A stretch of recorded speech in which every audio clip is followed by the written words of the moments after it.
오늘 주시는 말씀 잠시 보겠습니다. 룻기 1장 1절에서 5절까지의 말씀입니다. 함께 읽겠습니다. 사자들이 치리하던 때에 그 땅에 흉년이 드니라. 유다 베들레헴의 한 사람이 그의 아내와 두 아들을 데리고 모압 지방에 가서 거류하였는데 그 사람의 이름은 엘리멜렉이요 이들은 마릴론과 기련이니 유다 베들레헴 에브라 사람들이더라. 그들이 모압 지방에 들어가서 거기 살더니 나오미의 남편 엘리멜렉이 죽고 나오미와 그의 두 아들이 남았으며 그들은 모압 여자 중에서 그들의 아내를 맞이하였는데 하나의 이름은 오르바요 하나의 이름은 루시더라. 그들이 거기에 거주한 지 10년쯤에 말렴과 기련 두 사람이 다 죽고 그 여인은 두 아들과 남편의 뒤에 남았더라. 아멘. 헤세드 이야기 첫 번째 룻기 1장의 말씀으로 짧게 말씀을 나누겠습니다. 아까 예배 인도를 하면서 지혜를 알았으면 좋겠다. 또 하나님께서 답을 빨리 좀 이렇게 주시면 참 좋겠다라고 하다가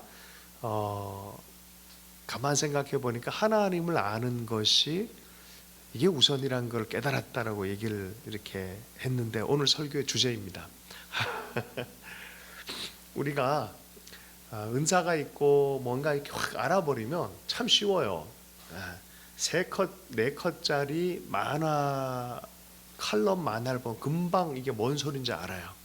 아주 간단하게 빠르게 이해를 해요. 그런데 안나 카레니나 같은 이렇게 두꺼운 벽돌 소설책을 읽는다는 거는 이게 도대체 뭐야? 이러면서 계속 읽어대야 되는 거예요. 그런데 여러분 4컷짜리가 인생에 남겠습니까? 안나 카레니나가 인생에 남겠습니까? 이게 다른 거예요.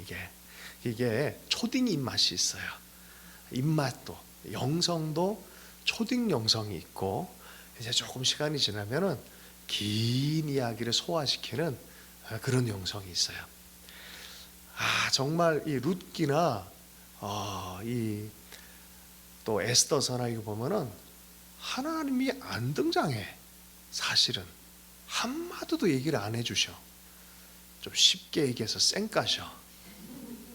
대답해달라 그래도 대답 안 해주시고 도대체 왜 이러지? 요 얘기만 봐도 그래요. 흉년 때 좀 살아보려고 모압으로 간 사람들이에요. 흉년이니까 먹기 힘드니까 다 이해할 만하잖아요. 남편 죽었죠. 거기서 두 아들 결혼시켰는데 이 두 아들이 10년 사이에 또 다 죽어버렸죠. 만약에 여러분들이 그런 상황에 들어갔다 그러면 어떤 마음이 좀 들겠습니까? 저주받은 인생, 그런 마음이 들지 않겠습니까? 나는 더 이상 하나님의 페이버로부터 더 이상은 연결 안 된 인생 같은 느낌이 들지 않겠습니까? 그런데요, 요 룻기 이야기를 통해서 바로 그런 대상들을 통해서 하나님의 사랑을 보여주는 거예요. 인생이 가장 어두울 때 가장 빛나는 빛을 대비시킬 수 있습니다. 하나님의 소망은 그래요. 가장 어둡다 하는 그 순간에 하나님은 가장 밝게 드러나실 수 있습니다.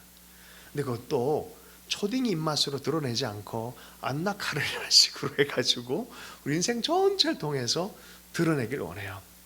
그래서 이런 말이 있어요. 9회 말 투아웃에 뭐라 합니까? 끝날 때까지 아직 끝난 게 아니요.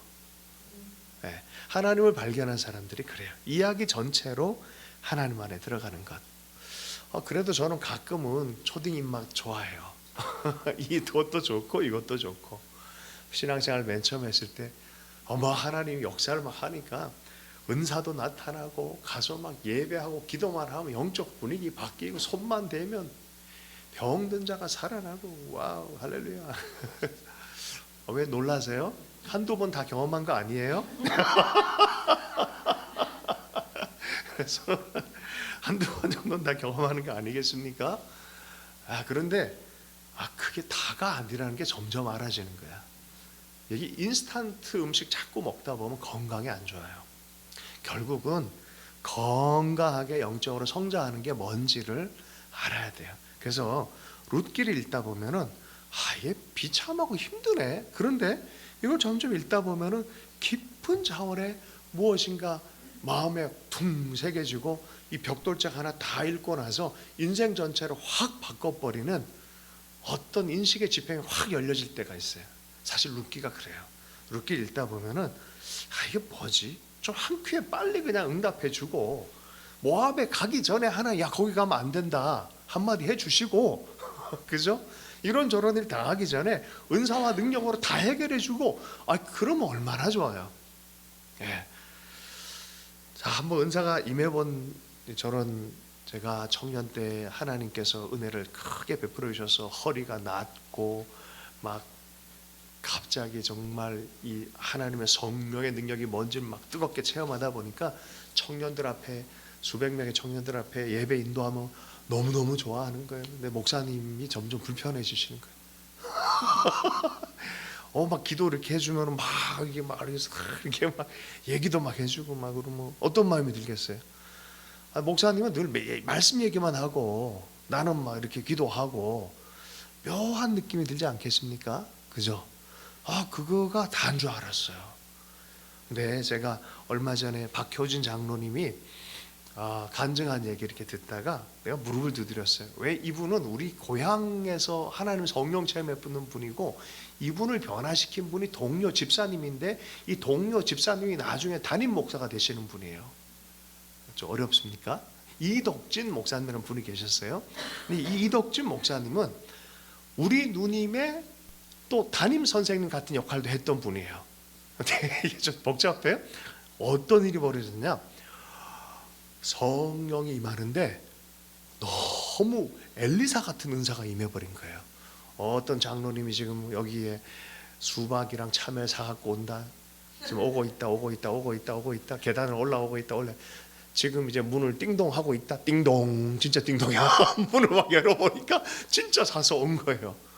그러니까 이 딱딱하던 박효진 장로가 이 이덕진 집사에 의해서 완전히 뒤집어진 거예요. 예수님 진짜 계시네. 그런데 이 목사님이 이 은사가 막 나타나니까 이게 막 역사가 막 일어나고 사람들이 막 달라올 거 아니에요. 근데 이분이 목사님이 되셨어. 또 그 목사님 교회에는 그런 사람들이 많이 모였단 말이에요.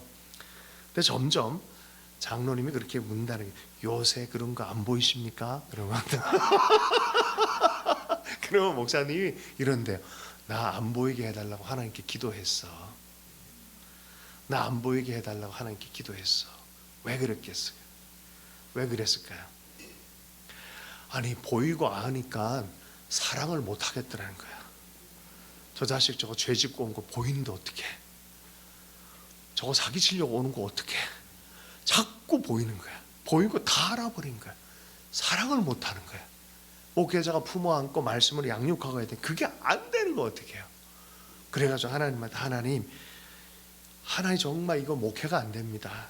교회의 유익을 위해서 하나님 저 이 은사 가져가 주세요라고까지 기도를 했다는 거예요. 보지 않고 더 사랑하고 들리지 않고 더 용납하고 저들의 모든 것 수용의 믿음의 은혜를 하나님 주십시오라고 기도하고 있다고 이 장로님한테 얘기한 것을 그 장로님이 이제 얘기한 거예요. 가끔 제가 보면 재밌어 합니다. 그러면서 이렇게 얘기했다는 게 목사가 늘 보면 어떻게 합니까? 사기꾼도 깡패도 끌어안고 가는 길인데 다 알면 어떻게 사랑합니까? 여러분 우리 인생도 똑같아요. 다 알면 내 인생 살아갈 것 같죠? 다 알면 뭐 이렇게 잘 될 것 같죠? 다 알아서 뭐 하게라고 물으면 그러게 왜 다 알면 뭐 하지? 가만 생각하면 되게 웃긴 거예요. 그죠? 차라리 모르는 게 하나님과 더 동행하고 진짜 몸부림치고 내일 어떻게 될지 모르니까 기도하고 그 기도하다가 하나님 응답 경험하고 하나님의 사랑도 더 깊어지고 사람들도 온전히 사랑할 수 있게 되는 조건 없이 사랑하게 되는 그런 사람이 되지 않겠냐라고 얘기를 하는 것이죠. 사랑이 그래서 은사와 결합되어야 됩니다. 나는 예수님을 가끔 생각할 때 이 유다와 더불어서 생각을 가끔 해봐요. 분명히 속일 거 알았을 텐데 어떻게 끝까지 그렇게 사랑하지? 분별하는 은사보다 사랑이 깊었기 때문에 그분은 할 수 있었던 거예요. 아멘. 네, 사랑이 깊었기 때문에 가능한 거예요. 끝까지 친구여 하고 끝까지 바를 수 있는 현장에서도. 여러분 보세요. 문제 해결을 원하십니까? 사랑이 깊어지기 원하십니까? 다시요. 문제 해결을 원하십니까? 사랑이 깊어지기 원하십니까? 지혜가 깊어지기 원합니까? 사랑이 깊어지기 원하십니까? 자유로워지기를 원합니까? 사랑이 깊어지기 원하십니까? 아이 왜 거짓말해요 다들. 맨 처음이라 그럴 거 아니에요. 대부분 빨리 끝내고 싶잖아. 질문. 예수님은 어떤 것을 택하라고 말씀하실 것 같아요? 그렇죠. 근데 왜 우리는 그것을 명하고 그걸 받았는데도 빨리 해결하고 싶어하고 빨리 알고 싶어하고 빨리 뭔가 피해버리고 싶어하고, 하나님 저에게 사랑할 능력을 주십시오, 하나님 사랑할 기회를 주십시오 라고 했는데 한 사람을 붙여줬었어요. 사랑하라고. 근데 갑자기 뭐라 그래요? 나 얘 때문에 못 살겠어요. 가끔 우리가 그래요. 그래서 자꾸 변하고 좋은 것 빨리 해결하는 쪽으로 원하는데 하나님 아니야. 너 이제는 그 초딩 입맛 느꼈으니까 그게 없는 게 아니지 않니? 여러분 이 룻한테 룻은 룻의 길이 있잖아요. 만약에 엘리사처럼 은사를 확 줘버렸어. 아람 군대가 보이고 작전이 보이고 다 알아버렸어. 그러면 절대로 하나님은 그 엘리사를 통해서 엘리사의 일을 할 뿐이고요, 룻을 통해서 하나님의 이야기를 계시하려는 도구로 사용하는데 절대 사랑의 계시 도구가 되지 못합니다. 그죠? 각자마다 부르심이 있고 자리들이 있어요. 그런데 궁극적 자리는 뭐냐면은 그 은사가 성품의 사랑을 넘어가서는 안 된다. 그래서 오늘 룻기를 보면 은사도 안 나오고 어떤 것도 안 나와요. 비참한 현실 안에 빛나는 얘기가 있어요. 그게 뭐예요? 하나님의 사랑에 대한 얘기. 이게 오늘 핵심이에요. 네, 오늘 설교가 끝났다고 할 수 있습니다. 자, 조금 더 들어가서 좀 약간 억울하지 않습니까? 왜 좀 다 가르쳐 주기도 하고 사랑도 계속 주면 안 됩니까? 그러면 어떻게 될 것 같아요? 하나님이 여러분 은사도 다 주고 사랑도 깊이 주면 어떤 일이 벌어질 것 같아요? 그냥 여러분은 하나님께서 엘리야처럼 그냥 데려가실 거예요. 하나님이 전도서 7장 14절에 형통한 날에는 기뻐하고 곤고한 날에는 뒤돌아보리라 보아라, 이 두 가지를 하나님이 병행하게 하사 사람이 그의 장래의 일을 능히 헤아려 알지 못하게 하셨느니라. 못 헤아리게 하는 게 하나님 뜻이라는 거예요.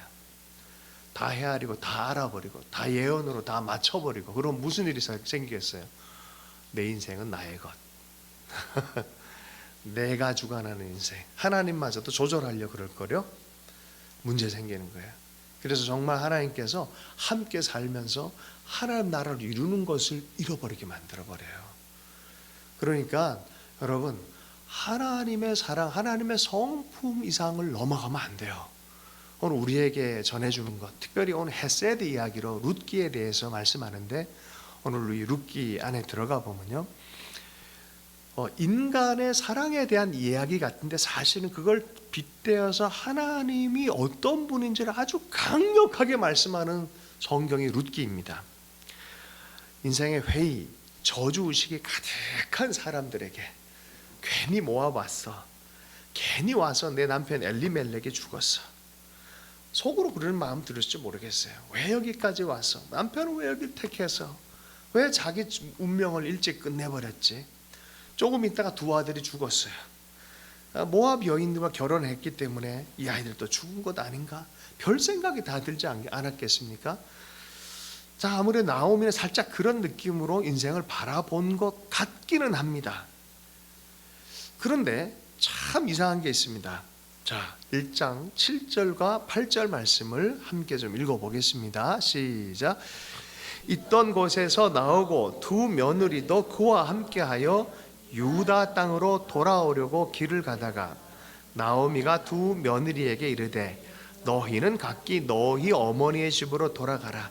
너희가 죽은 자들과 나를 선대한 것 같이 여호와께서 너희를 선대하기를 원하며. 참, 요 구절이 우리가 넘어가서는 안 될 부분입니다. 이정표처럼 빛나는 부분이 여기에 딱 있어요. 많은 인생이요, 어렵고 힘든 일, 가난과 고통이 막 가득하다면 무슨 일이 생기겠습니까? 조금은 애써 봅니다. 찌들게 가난해 본 적 있어요? 한 사람이 너무너무 아파서 평생 거기에 온 가족이 다 매달려 가지고 섬겨 본 적 있어요? 그러다 보면 몇 년 못 가요. 이게 몇 년 못 가요. 우리 아버님도 일찍 누우셔가지고 제가 8살 때 돌아가셨거든요. 집안 다 망가집니다. 다 망가져요. 돈. 그러다 보면은 힘들어서 사랑이 없었던 사람들이 아닌데 사랑 자체 할 능력이 남아 있지 않아서 이 인생의 저주는 어디서부터 왔냐라고 생각하면서 비난 게임을 하기 시작합니다. 너 때문이다. 너 때문이다. 그리고 너 때문이다. 이 큰 며느리 네가 잘못 들어와서 그렇다. 둘째 며느리 네 때문이다. 아유, 저 시어머니 왜 이렇게 해서 내 인생도 이렇게 꼬이게 만들었나. 이게 인지상정이에요. 쉽지 않아요. 쉽지 않아요. 그런데 자세히 보십시오. 이들에게는 그런 영적인 태도가 없어요. 적어도 이 여인들 사이에서는 그런 마음이 없어요. 나오미가 두 며느리에게 이르되 너희는 각기 너희 어머니 집으로 돌아가라. 너희가 죽은 자들과 나를 어땠던 것? 선대했던 것 같이. 헤세드. 야, 이거 신기하죠? 어디서 발견했어요? 왜 이 가족은 그 베들레헴이라는 곳에서 모압으로 왔을까요, 도대체? 그죠? 그런데 정말 하나님이 이 가족을 통해서 드러내길 원하는 하나님의 성품을 누구로부터 끄집어내서 이 이야기를 전개합니까? 모압 여인이에요. 그모스 신들을 섬겼던 그 모압 땅. 모압은 어디냐면은 예루살렘, 이스라엘이 이렇게 있으면 여기는 이집트 쪽이고 여기는 요르단 있죠? 요르단 국가, 이스라엘, 요르단 쪽이 모압, 암몬, 에돔 이렇게 해서 요 나라에 여기에 12족속이 왔을 때 우와 여기 엄청 좋다. 두 부족 반은 여기 남아있기로 결정했던 곳이에요. 그 정도로 좋은 땅이에요. 이 사람들이 어렵고 힘들어서 모든 재산을 갖고 모압으로 온 이유가 있었을 거예요.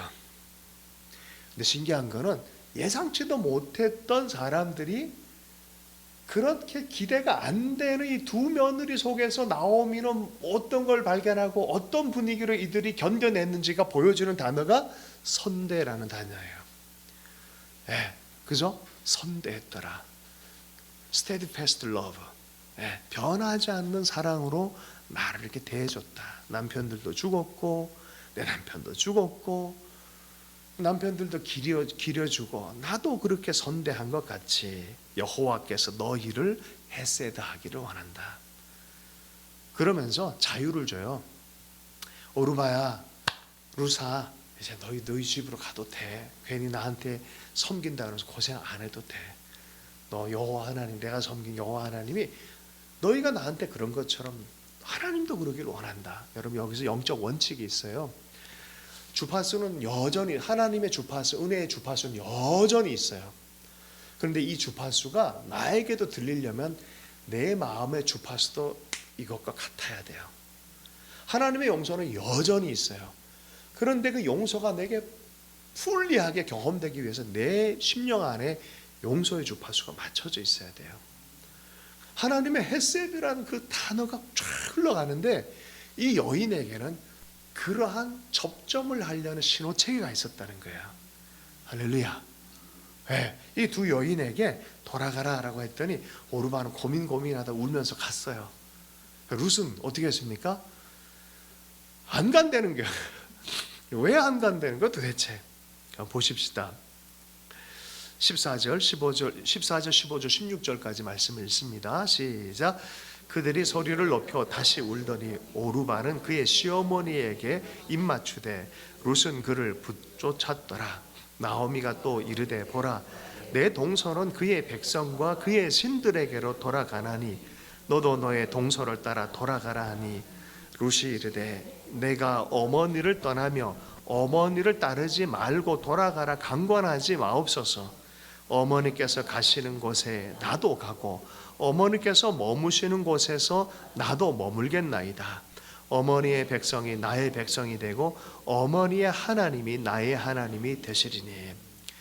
룻은 좀 깊은 차원에서 어머니 나보고 가라 하지 마세요. 나는 그냥 어머니와 운명 공동체로 가기로 결정했습니다. 어머니가 이제 예루살렘 베들레헴으로 돌아가면 그 백성이 내 백성이고 거기서 섬기는 여호와 하나님이 내 하나님입니다라고 얘기하는 것이죠. 17절 18절 말씀 신랭이를 좀 더 보십시다. 17절 18절 시작. 어머니께서 죽으시는 곳에서 나도 죽어 거기 묻힐 것이라. 만일 내가 죽는 일 외에 어머니를 떠나면 여호와께서 내게 벌을 내리시고 더 내리시기를 원하나이다 하는지라. 나오미가 룻이 자기와 함께 가기로 굳게 결심함을 보고 그에게 말하기를 그치니라. 네.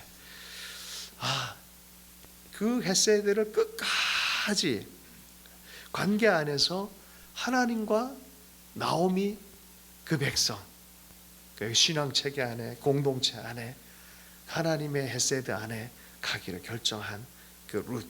네. 여러분 비극의 주인공인데 바로 이 비극의 주인공이 우리가 잘 알듯이 어떤 인물이 됩니까? 이것이요 눈덩이처럼 헤세드를 계속해서 만들어가는 비극이 문제가 아니에요.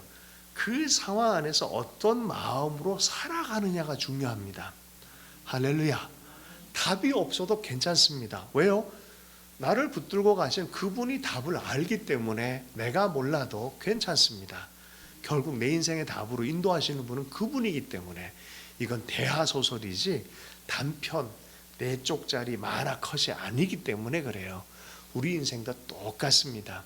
내 마음 안에 하나님을 신뢰하는 마음, 하나님과 운명 공동체된 마음, 하나님과 나는 함께 살겠습니다 라는 철저한 결단 안에 하나님은 하나님 되심을 인생 전체로 드러내 주십니다. 아름다울 겁니다. 추수가 시작될 겁니다. 제가 참 할 얘기가 많은데요. 하여튼 요새는 뭐 여러 가지 얘기가 너무 많아서 또 영상으로 나가기 때문에 말하기가 참 불편한 얘기가 많아요. 진짜 예수님 안에서 그 사랑의 마음을 끝까지 붙들고 가는 사람은 기가 막힌 기적의 이야기들로 다 변화시킵니다. 이게 하나님의 성경 이야기입니다. 예. 마지막 부분을 한번 읽고 마무리하겠습니다. 우리 19절부터 22절까지 말씀을 읽겠습니다. 시작. 이에 그 두 사람이 베들레헴까지 갔더라. 베들레헴에 이를 때 온 성읍이 그들로 말미암아 떠들며 이르기를 이가 나오미냐 하는지라. 나오미가 그들에게 이르되 나를 나오미라 부르지 말고 나를 마라라 부르라. 이는 전능자가 나를 심히 괴롭게 하셨습니다. 내가 풍족하게 나갔더니 여호와께서 내게 비어 돌아오게 하셨느니라.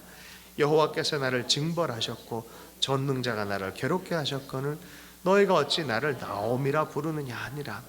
나오미가 모압 지방에서 그의 며느리 모압 여인 룻과 함께 돌아왔는데 그들이 보루의 추수 시작할 때 베들레헴에 이르렀더라.